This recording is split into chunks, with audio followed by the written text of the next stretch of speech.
Papa t'a invité à dîner ce soir, m'a envoyé un SMS mon fiancé, juste la veille du mariage.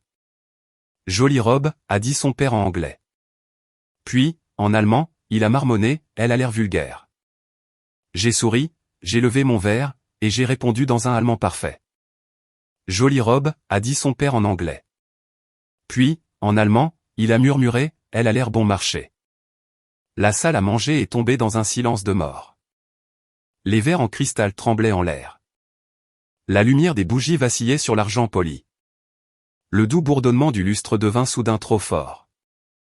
J'ai souri, j'ai levé mon verre et j'ai répondu en allemand parfait. On aurait pu entendre une mouche voler.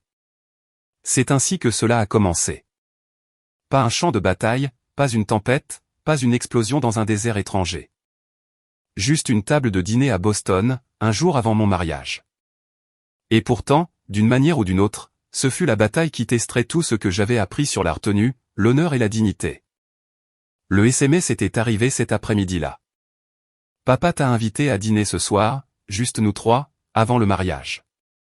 C'était Ethan, mon fiancé, un homme au bon cœur, mais un cœur souvent piégé dans l'ombre des attentes de son père.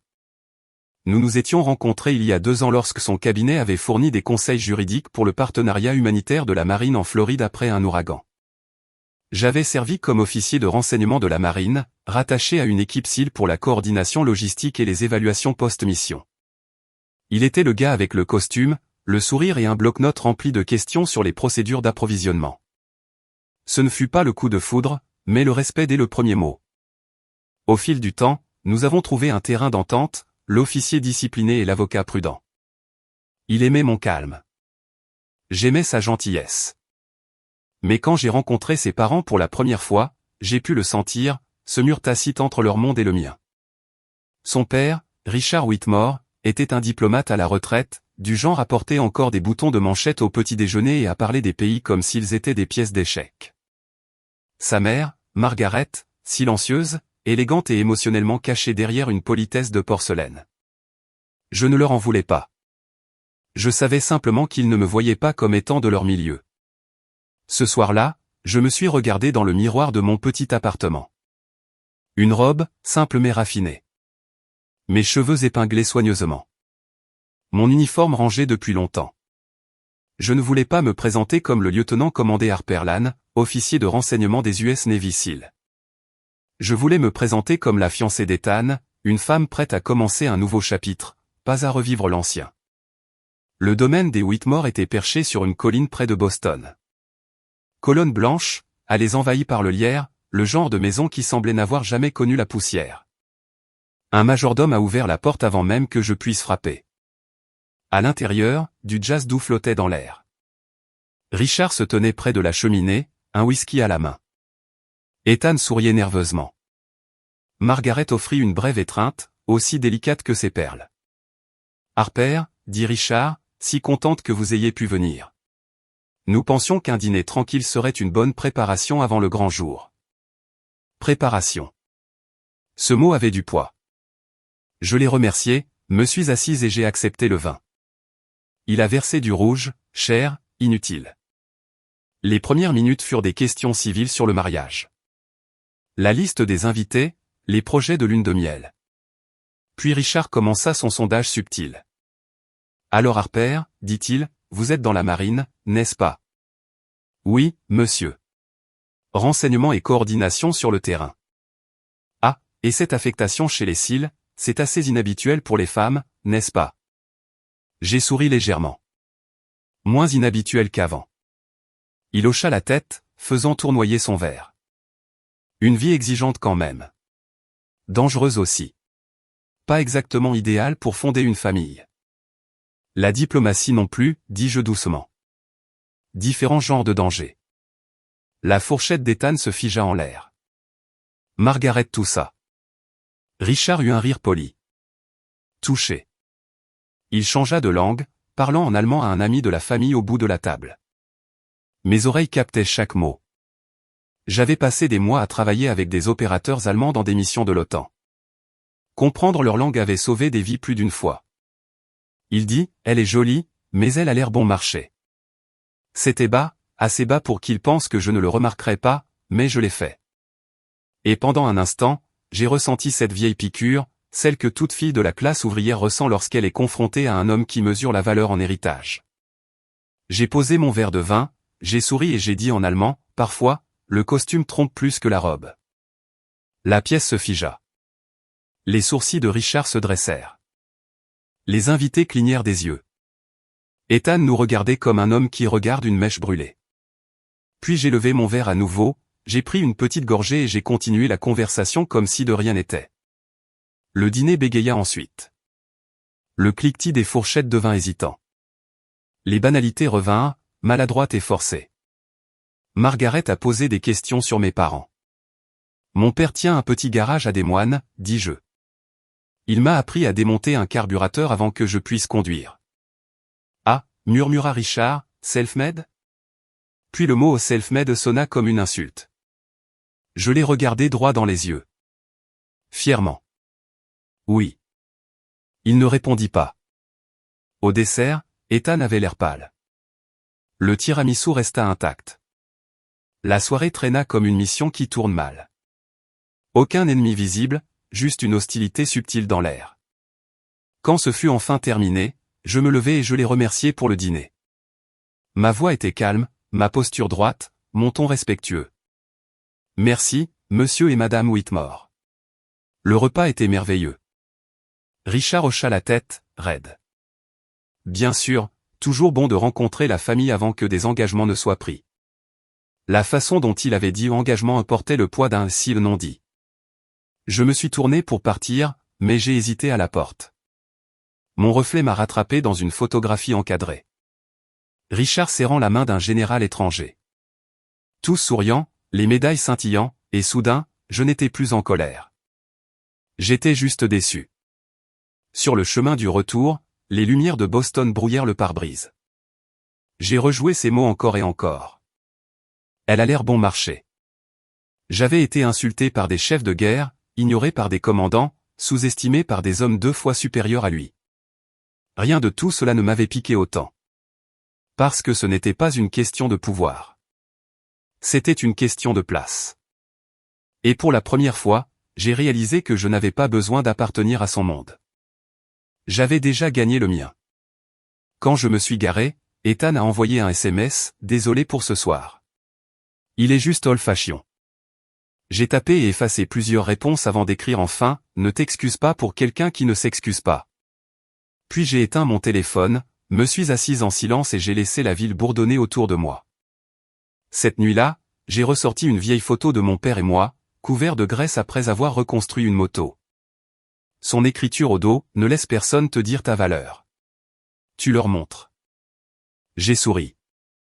Le genre de sourire qui ne vient pas de la victoire, mais de la compréhension de la bataille que vous n'avez plus besoin de mener. Demain apporterait de la clarté d'une manière ou d'une autre. Pour l'instant, j'ai juste murmuré pour moi-même. Il parlait allemand. J'ai parlé dignité. Le lustre bourdonnait, et personne ne bougea. Une mèche de bougie crépita. Une goutte de cire roula comme une larme lente. Je pouvais sentir la pièce peser ma phrase. Richard se remit le premier. Il leva son verre, non pas pour trinquer, mais pour cacher le resserrement de sa bouche. Vous parlez allemand, dit-il en anglais, comme s'il étiquetait un spécimen.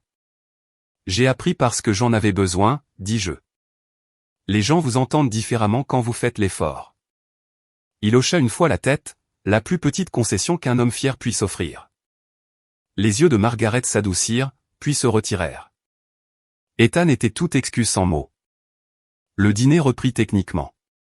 Les couteaux tinrent contre de la porcelaine fine, mais la musique avait quitté la pièce. Le quatuor sur les haut-parleurs appartenait à une autre fête, une autre maison où personne n'avait blessé personne. Richard essaya la conversation. Alors dites-moi, Harper, qu'est-ce qu'un officier de renseignement exactement? Analyse de dossier. Parfois, il s'agit de cartes et de timing, dis-je. Parfois, il s'agit de mettre un nom sur une voix à la radio que vous ne pouvez pas voir. Parfois, il s'agit de traduire ce qu'un homme veut vraiment dire quand il essaie de ne pas le dire. Ethan grimaça, mais je gardai le ton doux. Je n'étais pas là pour gagner. J'étais là pour tenir la ligne. Un ami aux cheveux argentés au bout de la table esquissa un sourire. vous devez avoir des histoires. J'en ai, dis-je. La plupart appartiennent à des gens qui n'ont pas eu de siège à une table comme celle-ci. Personne n'eut de réponse à cela. Le café arriva. Je déclinai le vin et demandai de l'eau, la clarté d'abord, la célébration plus tard. Richard fit tournoyer son verre comme pour me rappeler ce que coûtait le pédigré quand ils étaient versés. Parlez-nous de votre famille, dit Margaret, assez gentiment, mais enveloppée dans du papier d'emballage d'inspection. Mon père tient un garage à Des Moines, dis-je. Maman a enseigné en 2e année jusqu'à ce que ses genoux la trahissent. Nous ne prenions pas beaucoup de vacances. Nous réparions des choses et apportions des casseroles à nos voisins. Col bleu, dit Richard rapidement, presque avec soulagement, comme si l'étiquette expliquait le reste. Habile, dis-je, et généreux. L'ami gloussa pour adoucir cela. Nous avons besoin des deux sortes dans ce pays, n'est-ce pas? La gentillesse qui piquait quand même. Ethan posa sa fourchette. Papa, nous avons invité Harper pour qu'elle se sente la bienvenue. Richard lui lança un regard de diplomate.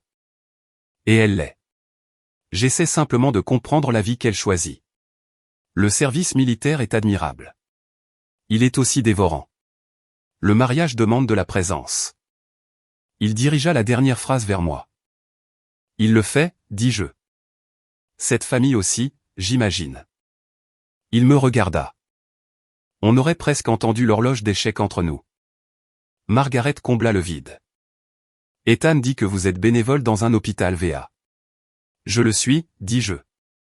De la paperasse, lire aux gens, parfois juste être là.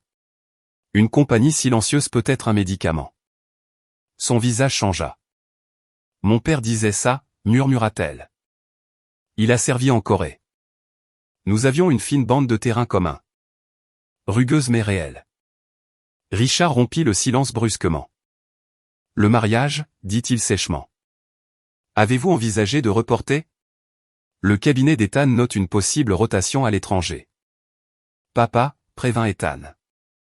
J'ai posé ma serviette à plat et proprement. Si reporter donne la paix à votre famille, j'en discuterai avec votre fils en privé. Pendant un instant, j'ai vu non pas un diplomate, mais un père peu habitué à négocier. La paix vient de la certitude, dit-il. Ma préoccupation est la stabilité. La vie que vous avez choisie, lieutenant commandé, n'est pas stable. Je pensais aux cartes d'inondation empilées sur mon bureau à la base. Les numéros de téléphone des sous-sols d'église qui deviennent des refuges, les listes de proches qui vivent dans des tiroirs du bas. La stabilité, dis-je, est une promesse que les gens se font. Les emplois vont et viennent. Les fortunes aussi. Les promesses. C'est le sol. Margaret ferma les yeux. Ethan étudia la nappe. L'ami tint la cuillère. Le gâteau est magnifique, dit-il, en hochant la tête vers une confection sur le buffet. Pâte d'amande importée. La tentative de sauvetage ne tint pas. Richard repoussa sa chaise. Harper, voudriez-vous me rejoindre dans le bureau? Une phrase comme une assignation. Ethan commença à se lever. Richard l'arrêta avec 2 doigts. Juste Harper.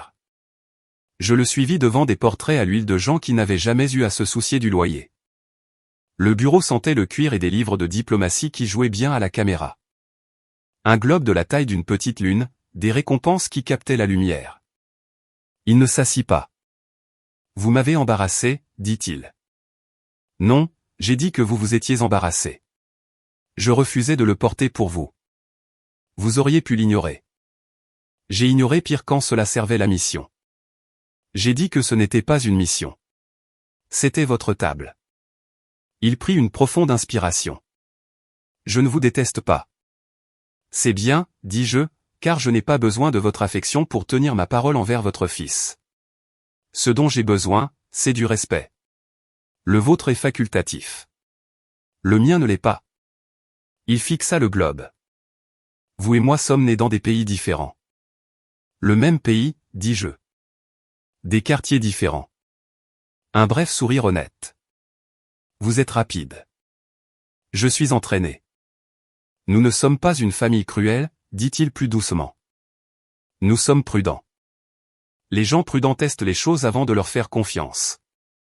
J'ai été testé par mieux, dis-je, puis je l'ai adouci. Vous n'avez pas à aimer ma robe, mais vous devez dire la vérité à votre propre table. Il expira le son d'un homme qui reçoit son reflet alors qu'il avait demandé un miroir. Un léger signe de tête, pas une concession, une reconnaissance. Nous sommes retournés. Une part de gâteau attendait à ma place. Margaret nous regardait avec inquiétude. Elle ne pouvait pas se cacher. Les doigts d'Ethan tambourinaient sur le rail de la chaise, code morse pour « s'il te plaît », que cela se termine bien. Richard leva son verre. À la famille, dit-il, et au travail de compréhension. Pas une excuse, mais une direction. Nous l'avons accepté. La conversation glissa vers la logistique, les plans de table, les horaires des navettes, des aspects pratiques qui sauvent une soirée de signifier trop. Margaret a posé des questions sur la robe de ma mère. Je l'ai décrite et l'admiration remplaça l'envie. L'ami raconta une histoire sur s'être perdu en Oklahoma avant le GPS, et pendant quelques minutes, nous étions une table d'Américains échangeant des récits de route. Quand le café arriva à nouveau, j'acceptai. Demi-café si vous en avez, dis-je. La gouvernante hocha la tête avec un petit sourire. Domestique ordinaire, plus âgé que l'orgueil. Alors que nous nous levions pour partir, Richard tendit la main. Je l'ai prise. Sa paume était chaude. La poignée de main mesurée. Nous parlerons plus demain, dit-il. Ou pas, répondis-je. Quoi qu'il en soit, le mariage, c'est entre votre fils et moi. Il inclina la tête. Compris. Dehors, l'air avait le goût de la pluie qui n'avait pas encore décidé. Ethan me raccompagna à la voiture. J'aurais dû t'arrêter, dit-il. Non, dis-je, il aurait dû s'arrêter lui-même. Nous nous sommes tenus un moment, le moteur faisant tic-tac. Veux-tu toujours te marier demain, demanda-t-il. Je veux t'épouser, dis-je. Mais je n'épouserai pas le mépris. Décide de ce pourquoi tu es prêt à te battre. Appelle-moi avant minuit. Il toucha ma main, puis la lâcha. Je t'aime. Je sais, dis-je. Fais que ça ait un sens. Je conduisis avec la fenêtre entr'ouverte. Les briques de Boston respiraient le jour. À un feu rouge, j'ai regardé un père soulever un enfant endormi devant un glacier. L'enfant laissa tomber sa cuillère. L'homme rit, embrassa les cheveux collants. Rien de cher, tout de précieux. De retour à la maison, j'ai accroché la robe, aligné les chaussures, fait bouillir de l'eau pour le thé. J'ai écrit une note, les promesses sont le sol. J'ai éteint la lumière de la cuisine et laissé l'appartement s'installer. Mon téléphone est resté face cachée jusqu'à ce que son écran illumine la pièce à 23h57. C'était Ethan. L'écran brillait dans le noir. 23h57 appel entrant Ethan. J'ai laissé sonner une fois avant de répondre. Harper. Sa voix était plus douce que d'habitude, dépouillée de confiance. Papa est contrarié. Il pense que ce soir est parti trop loin. Parti trop loin, répétai-je, fixant le reflet des lumières de la ville dans la fenêtre. Tout ce que j'ai fait, c'est lui répondre dans sa langue. Il ne voulait pas dire ça comme ça. Alors comment l'a-t-il voulu? Il y eut une pause, du genre qui vous dit que la vérité est pesée contre la loyauté. Il dit que tu l'as embarrassé devant ses collègues. Et peut-être que tu pourrais t'excuser demain juste pour arranger les choses avant le mariage. Je fermai les yeux. Tu veux que je m'excuse d'être bilingue? Ce n'est pas ce que je dis. Alors qu'est-ce que tu dis, Ethan? Il soupira. Je veux juste la paix. La paix, répétai-je. Drôle. Certaines personnes passent leur vie à se battre pour l'obtenir. D'autres évitent simplement l'inconfort et appellent cela la même chose. La ligne devint silencieuse. Finalement, il murmura, peut-être que nous devrions reporter. Juste une semaine ou deux. Peut-être, dis-je. Dors dessus. Puis j'ai raccroché. Le matin vint, gris et froid. Le genre d'aube à Boston qui sent le métal et la marée. Je me suis préparé du café, pas pour le confort, mais par routine, quelque chose de prévisible dans un monde qui ne l'était soudainement plus. Les nouvelles jouaient en fond sonore, le trafic, la politique, un bref segment sur le centre de coordination des secours de la marine se préparant pour la saison des ouragans. Ils ont montré des images de Norfolk, des camions chargés, des marins en tenue de pluie. J'ai reconnu la base avant que l'annonceur ne dise le nom. C'était mon équipe il y a 2 mois. Nous avions sorti 39 civils d'un home pour personnes âgées inondées avant que la digue ne cède. Personne ne s'est soucié de l'uniforme que je portais alors ou de ce que mon père faisait dans la vie. Là-bas. La valeur se mesurait à ce que vous pouviez soulever, réparer ou sauver. J'ai éteint la télévision. Le contraste semblait trop net. À 10 heures, mon téléphone a vibré à nouveau. Cette fois, un message de Margaret. Harper, j'espère que vous vous reposez. Richard a peut-être parlé trop durement. Il regrette la façon dont la soirée s'est terminée. Donnez-lui du temps, s'il vous plaît. J'ai apprécié l'effort, même s'il était enveloppé de diplomatie. J'ai tapé une réponse courte. Merci, Madame Whitmore. Je comprends. Puis, j'ai emballé un petit sac de sport.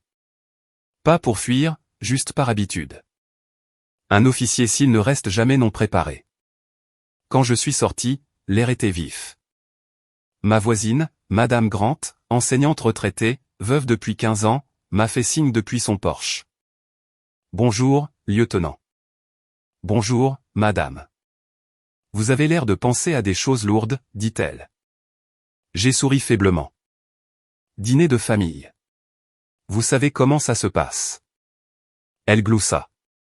Oh, ma chère. J'ai enseigné pendant 30 ans de réunions parents-professeurs. J'ai vu toutes les sortes d'orgueil. Parfois, il faut juste quelques bleus pour faire mûrir l'humilité d'un homme.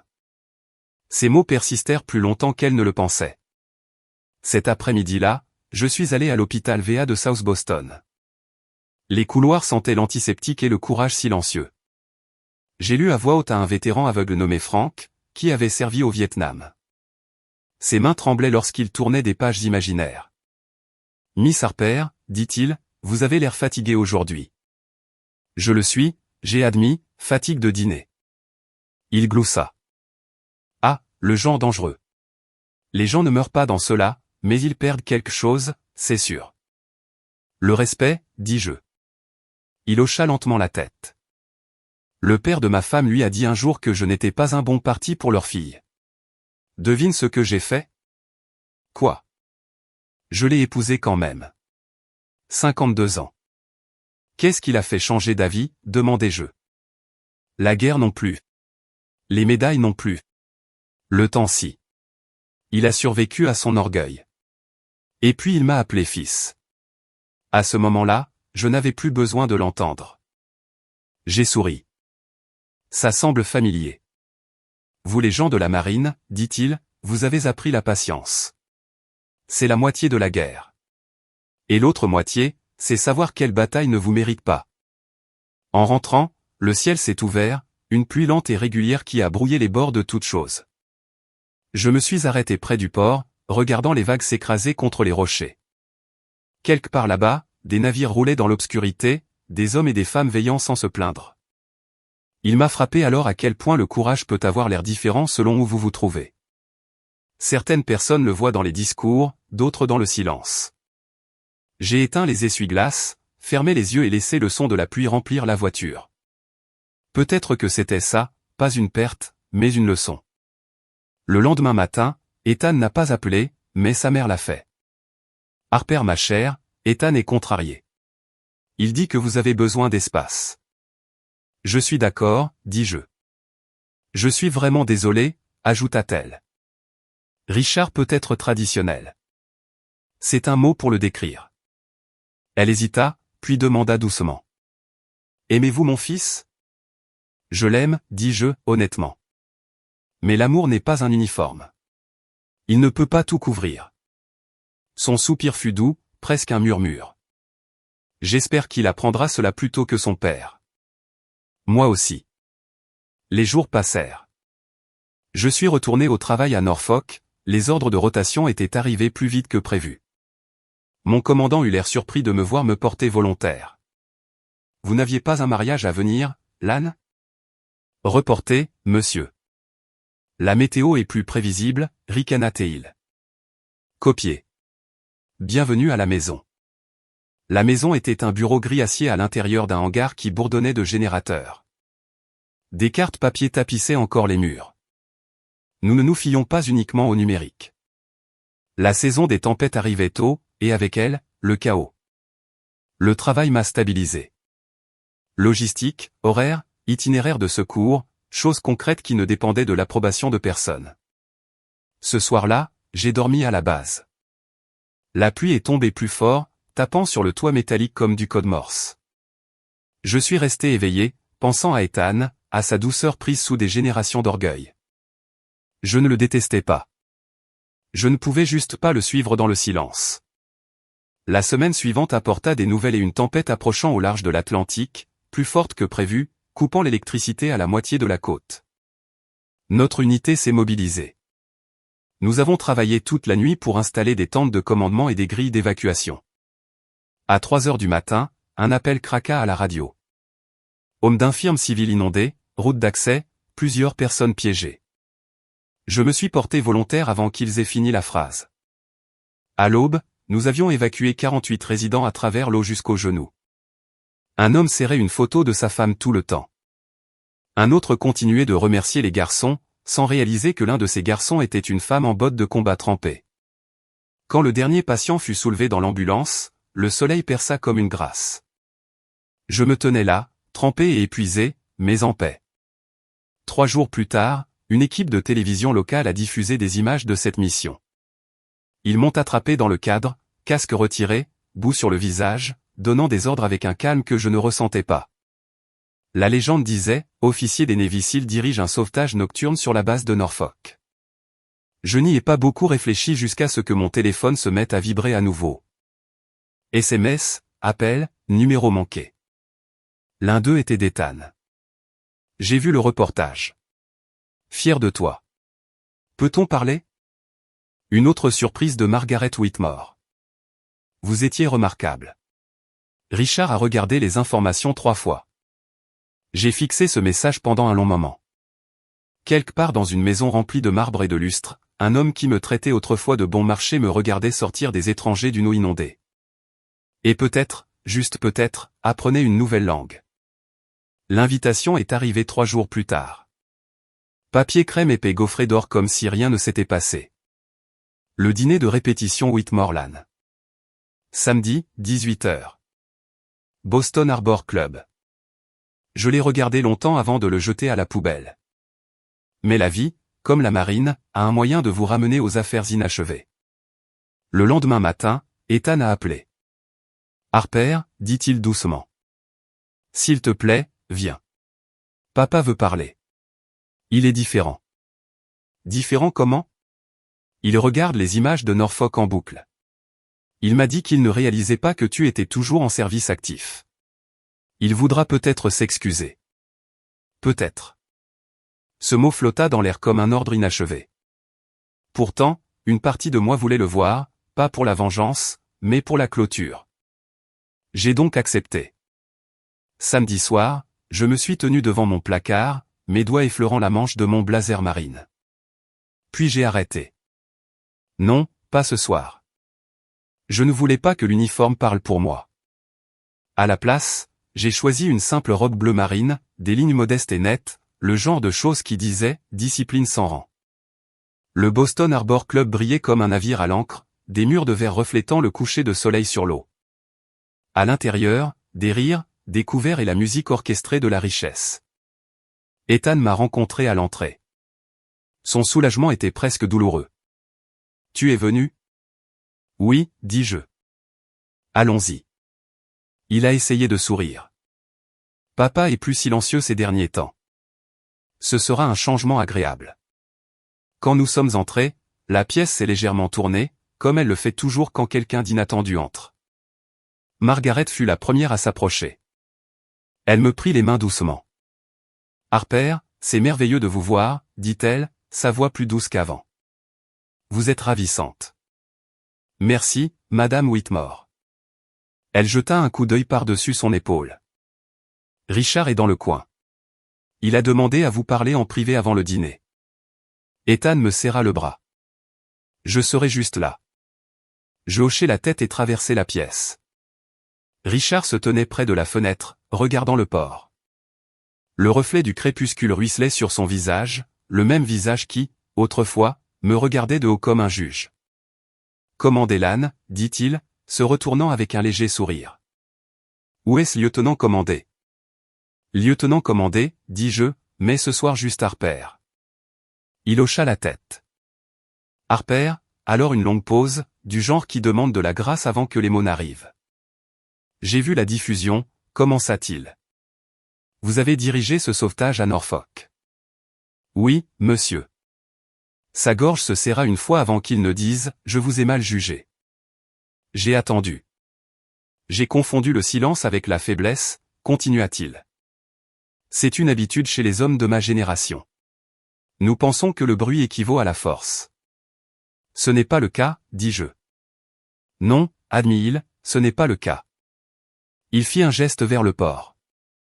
Mon premier poste à l'étranger était à Berlin, en 1979. Je pensais comprendre le courage, mais je ne me suis jamais tenu dans l'eau montante avec des vies qui dépendaient de moi. Vous l'avez fait à votre manière, dis-je. La diplomatie sauve aussi des gens, mais pas toujours visiblement. Il sourit légèrement. Je ne suis pas sûr que mon genre ait jamais risqué autre chose que l'embarras. Je l'ai étudié. Cet homme qui avait manié la langue comme une arme, maintenant en train de chercher la paix. L'embarras peut noyer une âme plus vite que l'eau, dis-je. Il croisa mon regard, puis me laissa nager. Ce ne fut pas une excuse en mots, mais c'en fut une en ton. Je ne garde pas rancune, monsieur Whitmore, dis-je. Juste des souvenirs et des leçons. Il hocha la tête. J'aimerais apprendre les deux. Quand nous sommes retournés dans la pièce principale, Ethan expira, visiblement soulagé. Le dîner commença, et pour la première fois, la conversation ne ressembla pas à un duel. Quelqu'un porta un toast au service et à la famille. Le verre de Richard se pencha vers moi. Margaret ajouta doucement, et à l'humilité. La pièce gloussa doucement, et je me laissai sourire. Mais la paix, comme la marée, ne tient jamais longtemps. À mi-chemin du dessert, l'un des partenaires d'Ethan, un homme suffisant avec le genre de charme qui se gâte vite, leva son verre. À Ethan et Harper, dit-il, le gain pour la marine et la perte pour Boston. Rire. J'ai souri poliment. Il continua, alors dites-nous, commandez, comment ainsi il se retrouve avec une avocate? Je veux dire, vous vivez dans des mondes différents. Avant que je puisse répondre, la voix de Richard coupa. Ils vivent dans le même maintenant, celui bâti sur le service. Le partenaire rit maladroitement. Bien sûr, bien sûr. Je ne voulais rien dire de tel. Mais quelque chose dans la pièce avait changé. La hiérarchie s'était aplatie. Pour une fois, Richard ne regardait pas de haut. Après le dîner, Ethan me raccompagna sur la terrasse. Les lumières de la ville scintillaient sur l'eau. Je ne sais pas ce que tu lui as dit, dit-il. Mais merci. Je n'ai pas dit grand-chose, répondis-je. Il a juste finalement écouté. Ethan hocha lentement la tête. Je lui ai dit que je t'ai presque perdu. Presque, taquinai-je. Il prit ma main. Toujours possible si tu le souhaites. J'ai regardé le port, pensant à chaque tempête que j'avais affrontée en uniforme et en dehors. Je ne fuis pas les choses difficiles, dis-je. Mais je ne reste pas là où je ne suis pas respecté. Il resserra sa prise. Alors construisons le respect, pas seulement pour toi, mais entre nous tous. Mon père veut organiser quelque chose après le mariage, quelque chose pour les vétérans. Il a dit que c'était le moment pour sa famille de redonner. Cela m'a pris au dépourvu. Il a dit ça? Peut-être de la culpabilité. Peut-être de la croissance. Quoi qu'il en soit, c'était un mouvement dans la bonne direction. À la fin de la soirée, Richard s'approcha de moi une dernière fois à la porte. Harper, dit-il, il y a un vieux dicton allemand, R, ou Emergebühr. J'ai souri. L'honneur à qui l'honneur est dû. Il hocha la tête. Exactement. Puis il tendit à nouveau la main, mais cette fois, il ajouta un doux « merci ». Je l'ai prise, ferme et stable. De rien. Ethan passa un bras autour de moi alors que nous marchions vers la voiture. La brise portait l'odeur du sel et de la ville, tranchante, honnête, réaliste. Demain, murmura-t-il, tout recommence. Demain, réitérai-je. Nous le méritons. Le lendemain matin, je me suis réveillé aux informations sur les conséquences de la tempête en Virginie. Des volontaires civils aidant au nettoyage, du personnel de la marine coordonnant les secours. Le même présentateur qui avait couvert mon histoire de sauvetage lisait maintenant un nouveau titre. Les familles de vétérans s'engagent à soutenir les efforts de secours en cours. Le segment montrait plusieurs donateurs privés qui se manifestaient et, parmi eux, la Fondation Whitmore. La déclaration de Margaret apparut à l'écran. Le service et le sacrifice méritent plus que des mots. Notre famille est honorée d'aider. En dessous, une photo de Richard serrant la main d'un groupe de vétérans devant l'hôpital VA. Il avait l'air différent, pas plus jeune, mais plus léger. J'ai éteint la télévision et souri. Le mariage était peut-être encore incertain, mais quelque chose d'autre était déjà réparé. Certaines dettes ne se paient pas en argent, elles se paient en compréhension. Ce soir-là, en préparant un autre court déploiement, j'ai trouvé en train de plier la même veste bleu marine dans mon sac de sport, celle qu'il avait autrefois qualifiée de bon marché. Drôle comme le tissu ne change pas, seulement les yeux qui le voient. Le lendemain matin commença par une voix familière à la radio, le ton bas et régulier d'un présentateur de nouvelles du matin. Dans les gros titres nationaux aujourd'hui, un officier des Navy Seals, le lieutenant-commandé Harper Lane, a dirigé un sauvetage héroïque lors des inondations de Norfolk la semaine dernière, sauvant 48 civils et du personnel hospitalier. Mon café est devenu froid dans ma main. Ils ont même prononcé mon nom correctement. Pour une fois, personne n'a demandé qui était mon père, où j'avais été à l'école, ou si j'avais l'air de la partie, juste ce que j'avais fait. À midi, l'histoire était partout. Des extraits de la mission, des visages flous, des caméras corporelles, des bateaux de sauvetage traversant l'eau noire ont été diffusés sur tous les grands réseaux. Les images montraient notre équipe jusqu'aux genoux dans le chaos, une lampe de poche tranchant la pluie. Ma voix est venue faiblement à travers les parasites. Allez, allez, allez. Déplacez-les vers un terrain plus élevé. Je n'avais pas réalisé qu'ils avaient capturé ce moment. En milieu d'après-midi, ma boîte de réception débordait. De vieux amis, des camarades, des gens de l'Iowa que je n'avais pas entendus depuis des années. Et puis, parmi eux, un court email de Margaret Whitmore. Objet, vous étiez extraordinaire. Richard a regardé les nouvelles 3 fois. Il n'a pas beaucoup parlé, mais il est silencieux toute la matinée. Juste pensif. Je pense que quelque chose a changé. Monsieur, ce soir-là, je suis retourné dans mon appartement et j'ai trouvé une enveloppe glissée sous la porte, mon nom écrit d'une main d'homme soigné et inconnu. À l'intérieur se trouvait une seule feuille pliée, papier lourd, légère Cologne. Commandez Lane, je vous dois des excuses que les mots ne peuvent équilibrer, mais je commence quand même. En regardant ces reportages, j'ai réalisé que j'ai passé trop de temps à mesurer les gens par leur héritage plutôt que par leur intégrité. C'était de l'arrogance déguisée en tradition. Vous n'avez pas seulement sauvé des vies dans cette inondation. Vous m'avez sauvé d'une sorte d'aveuglement. Merci de m'avoir permis de voir, Richard Whitmore. Je me suis assise longtemps, la lettre tremblant dans ma main. J'avais affronté des hommes qui m'avaient tiré dessus sans peur. Mais cette humble discrétion, ce courage fragile d'un vieil homme, cela m'a presque brisé. Pour la première fois depuis des jours, j'ai pleuré. Pas de douleur, mais de libération. Ce n'était pas une victoire. C'était la paix. 2 jours plus tard, mon officier commandant m'a convoqué dans son bureau. Lane, dit-il, le Pentagone veut que quelqu'un représente l'équipe de sauvetage de Norfolk au prochain gala de charité des vétérans ADC. Vous êtes désigné. J'ai haussé un sourcil. Désigné, monsieur? Il sourit. Vous vous présentez mieux que la plupart d'entre nous, et ils veulent une voix de femme au podium. Oui, monsieur, dis-je, cachant ma nervosité sous l'habitude. J'avais affronté des tirs, survécu à des tempêtes et débattu avec des amiraux. Mais l'idée de me tenir devant un micro dans une salle de bal pleine d'étrangers, c'était une autre sorte de bataille. Le gala s'est tenu à l'hôtel Mayflower, des lustres, des rideaux de velours, l'odeur de l'argent qui essaie de prouver qu'il se soucie. La foule était pleine de politiciens, de chefs d'entreprise et d'officiers retraités. Quand je suis arrivé, le coordinateur m'a remis l'itinéraire. J'ai jeté un coup d'œil à la liste des sponsors et j'ai figé. Fondation Whitmore. Là, elle était, imprimé clairement parmi les grands donateurs. J'ai expiré lentement, bien sûr. La vie n'envoie pas de coïncidences, elle envoie des rappels. Je me suis assise près du fond, entouré de rires et de champagne. De l'autre côté de la pièce, je les ai repérés. Richard et Margaret, vêtus d'une élégance discrète. Il avait l'air plus mince mais plus calme. Leurs yeux m'ont trouvé. Il a donné un léger signe de tête.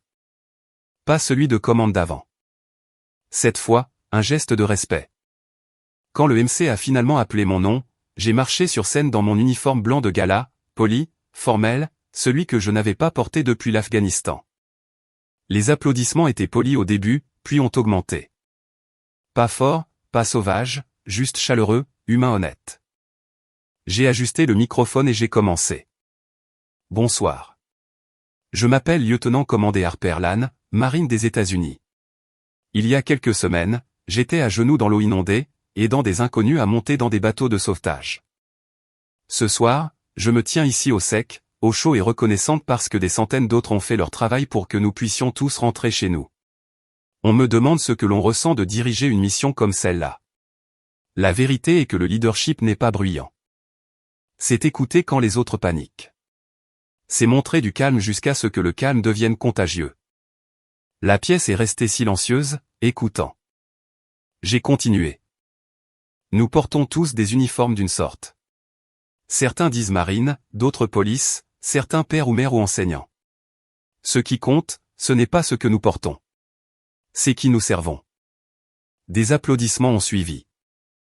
Doux mais réels. Puis j'ai terminé. Mon père m'a dit un jour, ne laisse personne te dire ta valeur. Tu leur montres. Je pense qu'il avait raison. La pièce s'est levée. Après l'événement, pendant que les gens se mélangeaient, Richard s'est approché. Il a regardé l'uniforme un peu différemment cette fois, pas comme une nouveauté, mais comme un miroir. Vous parlez mieux que la plupart des diplomates, dit-il doucement. Danger professionnel, répondis-je. Il sourit. Vous savez, ma fondation a commencé comme un fonds de bourse. Je pense qu'il est temps qu'elle inclue les vétérans, surtout les femmes qui retournent à la vie civile. Accepteriez-vous de nous conseiller? J'ai cligné des yeux. Vous êtes sérieux? Entièrement, dit-il. J'aimerais comprendre un monde que j'ai une fois rejeté. Je l'ai étudié un moment, puis j'ai tendu la main. J'y penserai. Il la serra. Juste.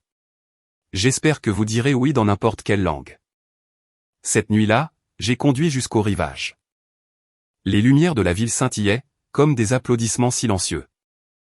J'ai pensé à Ethan, qui m'avait envoyé un SMS plus tôt dans la journée. Fier de toi. Papa dit à tous ceux qu'il connaît qu'un cil qui parle 5 langues. Je pense que tu l'as brisé de la meilleure des manières. Je n'ai pas répondu, pas encore. Certaines choses avaient besoin de silence pour repousser correctement. Quand je suis rentré chez moi, j'ai plié la veste blanche de la marine sur une chaise et j'ai relu la lettre de Richard une fois de plus. Le papier était froissé, usé, mais honnête. Les gens comme lui disent rarement pardon, ils agissent. Et c'est peut-être mieux, car au final, je n'avais pas eu besoin de son humiliation ou de ses louanges, juste de sa reconnaissance que le respect n'est pas une charité, c'est un devoir. Avant de me coucher, je suis sorti sur le balcon. La brise nocturne portait le léger bourdonnement de la ville, les klaxons, les rires, les sirènes, la vie. Quelque part, j'imaginais qu'un père racontait à son fils la femme qui lui avait une fois répondu en allemand parfait, non pas pour l'embarrasser, mais pour lui rappeler que certaines leçons s'apprennent mieux en traduction. La semaine suivante passa comme une conséquence tranquille. Pas de tempête, pas de dîner, juste de l'espace. Le numéro d'Ethan apparaissait sur mon téléphone chaque soir, et chaque soir, je le laissais s'éteindre en messagerie vocale. Ces messages restaient gentils mais maladroits. Peut-on recommencer? Papa est un homme différent maintenant. Maman veut te voir. Je ne l'ai pas ignoré par méchanceté. J'avais juste besoin de distance suffisamment longtemps pour faire confiance.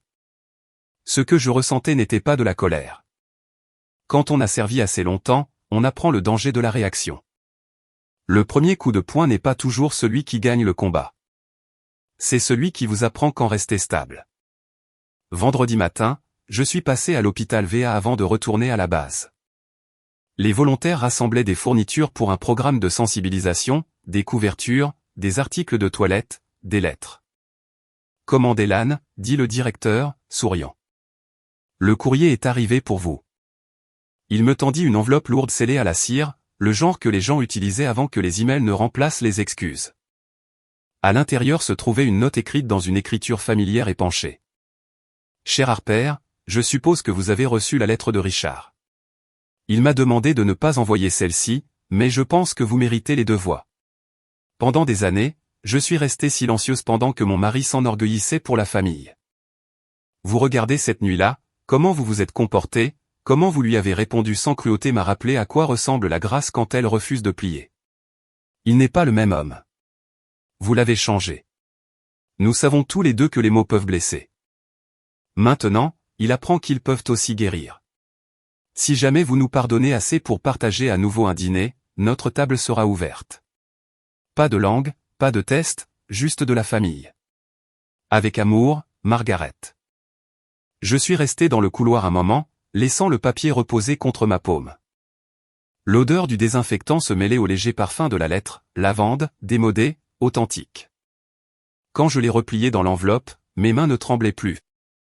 Cet après-midi-là, Ethan s'est présenté à la base. Je l'ai vu par la fenêtre avant que les gardes de la porte n'appellent. Il portait des vêtements civils. Pas d'arrogance, juste de l'épuisement. Il a attendu pendant que je terminais le briefing de l'équipe de secours. Quand j'ai finalement franchi la porte, le vent portait du sel et du carburant de jet, le sol et le réel. Je n'aurais pas dû venir ici sans prévenir, dit-il. Mais si j'avais demandé la permission, tu aurais dit non. Tu n'as pas tort. Il a souri faiblement. C'est une première. Nous nous sommes tenus en silence, regardant un hélicoptère descendre sur le tarmac. La poussière s'est soulevée, nous faisant plisser les yeux. Papa écrit des lettres maintenant, dit-il quand le bruit s'est estompé. À des gens dont il n'a pas parlé depuis des années, à des vétérans avec lesquels il a travaillé à l'étranger. Je pense que tu lui as donné le courage de regarder en arrière. Je ne lui ai pas donné le courage, dis-je. Il l'avait déjà.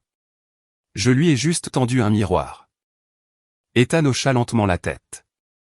Il n'arrête pas de dire ton nom comme une médaille qu'il n'a pas gagnée. Ce n'est pas le but. Je sais, mais ça veut dire quelque chose pour lui et pour moi.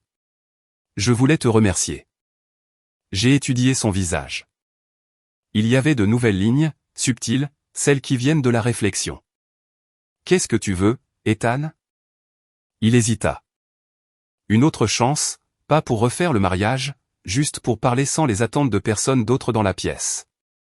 Où, demandai-je. L'hôpital VA samedi. Maman coordonne une collecte de dons là-bas. Papa vient aussi. Ce n'est pas un piège, je te promets. J'ai pris une lente inspiration. 1 heure. C'est tout ce que je demande. Samedi matin, le hall de la VA bourdonnait d'activités, des volontaires emballant des boîtes de soins, des vétérans discutant, la lumière du soleil filtrant à travers les hautes fenêtres. Ça sentait le café et le désinfectant, mais aussi quelque chose de plus propre, la sincérité. Margaret m'a repéré en premier. Elle avait l'air sincèrement heureuse, le genre de joie qui ne joue pas. Harper, dit-elle, touchant mon bras. Vous êtes venu. Je vous avais dit que je viendrais. Elle désigna la table de dons empilée de fournitures. Nous appelons cela Opération Gratitude. Richard pensait que le nom sonnait trop sentimental, mais je lui ai dit qu'il était temps qu'il essaie le sentimental pour une fois. J'ai souri. Il est là, dans la salle de lecture. Quand j'entrai, Richard était assis à une longue table entourée de vétérans. Il aidait un vieux marine à remplir un formulaire de prestation, lisant les petits caractères à voix haute, lentement et prudemment. La vue m'a figé. Pas à cause de ce qu'il faisait, mais de la façon dont il le faisait, avec humilité. Quand il m'a remarqué, il s'est immédiatement levé. Commandez, monsieur. Il m'a fait signe de m'asseoir. J'espère que ça ne vous dérange pas. J'ai emprunté votre exemple. Il semble que vous l'ayez amélioré, dis-je. Il sourit légèrement. Je voulais vous remercier en personne. Pas le genre de merci qui se termine par un titre. Le genre qui signifie que j'ai enfin compris. Je hochai la tête.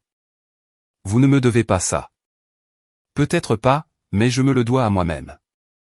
Il baissa les yeux sur ses mains. Quand je vous ai appelé bon marché, je ne parlais pas de votre robe. Je parlais de moi, de la petitesse que je prenais pour de la sophistication. C'est un bon début, dis-je doucement. Il gloussa. Ma femme dit que l'humilité est le nouveau luxe. Femme intelligente.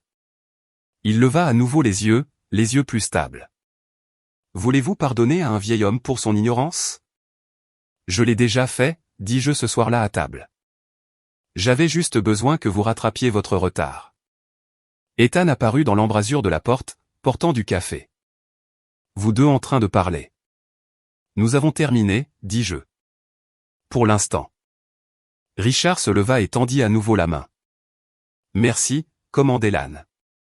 Je l'ai serré fermement. C'est Harper. Il sourit. C'est Richard. Quand il quitta la pièce, Ethan s'attarda. Alors, où allons-nous à partir d'ici, demanda-t-il doucement. Vers l'avant, dis-je. Peut-être pas ensemble pour l'instant, mais vers l'avant. Il hocha lentement la tête, l'acceptation qui coûte quelque chose. Je prends ça et si la porte s'ouvre à nouveau. Vous frapperez, dis-je. Toujours, rit-il. Après leur départ, je suis resté derrière pour aider les volontaires. Pendant que j'emballais des boîtes, un jeune médecin de la marine a demandé, « Madame, était-ce le Whitmore, le diplomate ?» Oui. Il n'avait pas l'habitude de... Oui, dis-je. C'est le cas, mais les gens changent. Le médecin sourit. Bon à savoir. Quand nous avons terminé, le directeur s'est approché, tenant une petite enveloppe. Ceci vous a été déposé, dit-il. À l'intérieur se trouvait un chèque substantiel et une note pour le fonds de bourse pour vétérans Harperlan. Chaque mission mérite un chemin de retour à la maison. RW, je le regardais, stupéfaite. Il avait pris mon histoire et l'avait transformée en héritage. J'ai glissé la note dans ma poche, murmurant pour moi-même, bien joué, vieil homme. Et je suis retourné au travail. Ce soir-là, je suis allé au rivage. Le soleil descendait sous l'horizon, le ciel brûlait d'or et de marine, les mêmes couleurs que mon uniforme. J'ai pensé à comment tout avait commencé par une invitation à dîner, une insulte et un verre de vin. Et comment cela s'est terminé par une lettre, une poignée de main et un respect silencieux. Parfois, les batailles qui comptent le plus ne se livrent pas outre-mer. Elles se livrent à table, à travers les générations, entre l'orgueil et l'humilité. Et quand vous les gagnez, aucune médaille n'est épinglée. La seule récompense est la paix. Je me suis assise jusqu'à ce que la dernière lumière s'estompe. Quelque part à Boston, Richard écrivait probablement encore des lettres. Margaret organisait probablement encore des collectes de fonds. Et Ethan, tout en apprenant que l'amour ne se mesure pas à la taille d'un mariage, mais au courage de changer. J'ai jeté un dernier regard sur l'eau et j'ai murmuré, mission accomplie. 2 mois plus tard, je me suis retrouvé devant un miroir, à l'hôtel Mayflower, une fois de plus, cette fois en tenue de soirée marine complète. La veste tenait comme la discipline. Les médailles brillaient sous la lumière chaude, polies mais pas voyantes. Ce n'était pas une robe de mariée, mais cela semblait plus honnête. Ce soir ne concernait ni les vœux ni les excuses. Il s'agissait de quelque chose de plus rare, la compréhension. Le gala des vétérans avait dépassé les attentes de tous. Plus de 500 invités remplissaient la salle de bal, membres du service, familles, donateurs, et même quelques visages que je ne m'attendais pas à revoir. Parmi eux, Richard et Margaret Whitmore, assis ensemble près du devant, le logo de leur fondation fièrement imprimé sur le programme. Leur nom était maintenant suivi d'une ligne qui disait « En partenariat avec le Fonds de transition pour les vétérans Harperlan ». Je n'avais pas demandé ça. Richard avait insisté. Le MC a présenté la soirée, sa voix douce comme celle d'un animateur radio. Les remarques de clôture de ce soir seront prononcées par le lieutenant-commandé Harperlan, division renseignement des Navy SEAL des États-Unis, dont l'histoire, comme beaucoup d'entre vous le savent, a inspiré cette fondation à élargir sa mission de soutien. Les applaudissements ont enflé, respectueux et chaleureux. En me dirigeant vers le podium, j'ai vu Richard se lever le premier, puis lentement le reste de la pièce a suivi, une ovation debout avant même que j'aie prononcé un mot. J'ai pris une profonde inspiration, stable, délibérée, et j'ai commencé, bonsoir. Je suis honoré d'être ici ce soir, entouré de personnes qui comprennent que le service ne se termine pas quand l'uniforme est retiré. Il y a quelques mois, j'étais à genoux dans l'eau inondée, aidant des inconnus à monter dans des bateaux de sauvetage. Ce soir, je me tiens sur sol sec, non pas parce que je suis extraordinaire, mais parce que d'autres ont tiré avec moi. C'est ça, le vrai service, tirer ensemble. J'ai fait une pause, laissant les mots trouver leur place. Le public était silencieux, écoutant comme des soldats écoutent un briefing final. J'avais l'habitude de penser que le courage signifiait ne jamais rompre, mais j'ai appris que c'est le contraire. Le courage, c'est ce qui se passe quand nous rompons et que nous choisissons toujours de reconstruire en nous-mêmes et chez les autres. Une ondulation de hochement de tête s'est répandue dans la foule. J'ai vu du courage sur les champs de bataille et dans les hôpitaux, dans les salles de classe et les cuisines. Je l'ai vu chez les veuves écrivant des lettres à des étrangers et chez les pères qui apprennent à dire « j'avais tort ». Parfois, les guerres les plus difficiles se livrent en silence. À travers les générations, entre l'orgueil et le pardon. Mes yeux ont trouvé Richard et Margaret. Ils se tenaient la main. Je veux partager une petite histoire, dis-je. Il y a quelques mois, j'ai été invité à dîner chez une famille. Cela ne s'est pas bien passé. L'audience gloussa doucement. À ce dîner, quelqu'un a fait un commentaire sur mon apparence. Un commentaire destiné à me rabaisser, dit dans une autre langue. Ce qu'il ne savait pas, c'est que je comprenais chaque mot. Rire, puis un silence. Alors, j'ai répondu en allemand parfait. La pièce rit à nouveau, plus chaleureusement cette fois. Mais ce qui importait, ce n'était pas la réplique. C'était ce qui est venu après. Parce que le même homme m'a plus tard appris quelque chose que je n'oublierai jamais. Il n'est jamais trop tard pour apprendre une nouvelle langue, pas celle des mots, mais celle de l'humilité. On pouvait sentir l'émotion passer de l'amusement à la réflexion. Nous parlons tous différentes langues. Certains d'entre nous parlent par des médailles et des dossiers de service, d'autres par le silence ou l'amour ou le regret. Mais la seule langue qui nous relie tous, c'est le respect. Des applaudissements ont commencé doucement, puis sont devenus plus forts, plus riches. J'ai terminé avec une citation que mon père avait écrite un jour au dos d'une photographie. L'honneur, ce n'est pas d'impressionner qui que ce soit. C'est de relever quelqu'un. Puis je me suis reculé du micro. Les applaudissements étaient assourdissants maintenant, mais ce qui m'a le plus ému, ce ne fut pas le son. Ce fut Richard. Il s'est levé à nouveau, cette fois sans y être invité, et a levé son verre. En allemand clair et délibéré, il a dit, puis en passant à l'anglais. L'honneur à qui l'honneur est dû. Il m'a souri. Pas le sourire du politicien, mais celui du père. L'audience s'est jointe à lui, vers levé. Margaret s'est penchée vers lui et a murmuré quelque chose qui l'a fait rire doucement. Pour un homme qui autrefois mesurait la valeur par le pédigré, ce rire était sa propre chanson de rédemption. Plus tard, alors que le gala touchait à sa fin, Richard s'est approché de moi dans le couloir à l'extérieur de la salle de bal. Le bruit des conversations s'est estompé derrière nous. « Vous avez très bien parlé, dit-il. Vous toujours. Je n'ai pas écouté assez tôt. Il faut du temps pour traduire l'orgueil en compréhension, dis-je. Il hocha la tête. Vous aviez raison ce soir-là à propos du costume et de la robe. Parfois, celui qui a l'air raffiné est juste meilleur pour cacher sa peur. Je pense que nous avons tous les deux appris quelque chose, dis-je. Il baissa les yeux sur le métal de mon uniforme. Je voyais ces choses et je pensais qu'elles concernaient le courage. Maintenant, je sais qu'elles concernent la responsabilité. C'est le seul genre qui vaut la peine d'être porté. Il tendit à nouveau la main, un rituel maintenant, mais qui portait un sens. Si jamais vous décidez de quitter le service actif, notre fondation pourrait utiliser quelqu'un qui comprend les deux mondes, quelqu'un qui parle plusieurs langues. J'ai souri. Je garderai cela à l'esprit. En se retournant pour partir, il dit doucement, « Vous me rappelez ma fille, celle que je voulais qu'Ethan épouse. » J'ai haussé un sourcil. J'étais cette fille. Il fit une pause, rit et dit, « Oui, tu l'étais. » Dehors, la ville scintillait sous une fine pluie, pas une tempête cette fois, juste une douce bruine qui polissait tout.